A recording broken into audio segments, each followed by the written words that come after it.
Protein synthesis എങ്ങനെയാണ് protein നമ്മുടെ മസിലുകളിൽ എത്തിപ്പെടുന്നതെന്ന് നമുക്കിന്ന് നോക്കാം.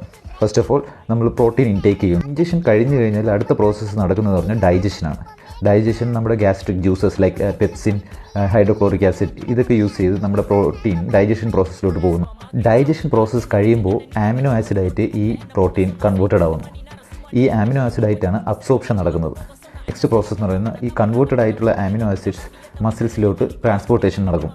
ദെൻ അൾട്ടിമേറ്റ്ലി നമ്മുടെ മസിൽ ടിഷ്യൂസിൽ അമിനോ ആസിഡ് എത്തുന്നു. അവിടെ നിന്ന് മസിൽസിൻ്റെ ഗ്രോത്ത് നടക്കുന്നു. മസിൽ പ്രോട്ടീൻ സിന്തസിസ് എന്ന് പറയുന്നത് the process of building muscle mass build ചെയ്യുന്ന പ്രവൃത്തിക്കാണ് പ്രോട്ടീൻ സിന്തസിസ് എന്ന് പറയുന്നത്. Muscle protein break down the process of breaking down of muscle tissues.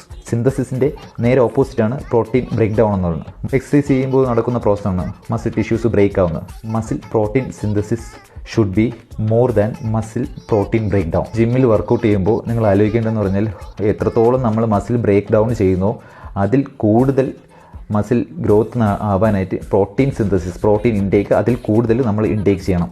Mass building അല്ലെങ്കിൽ മസിൽ ടിഷ്യൂ ബിൽഡിംഗ് എന്നൊക്കെ പറയുമ്പോൾ നിങ്ങൾ വിചാരിക്കും ബോഡി ബിൽഡേഴ്സ് അല്ലെങ്കിൽ അത്ലറ്റ്സിനെ പോലെയൊക്കെ മസിൽ ബിൽഡ് ചെയ്യണം അല്ലെങ്കിൽ മസിൽ ഡെവലപ്പ് ചെയ്യണം എന്നുള്ള പ്രോസസ്സാണെന്ന്.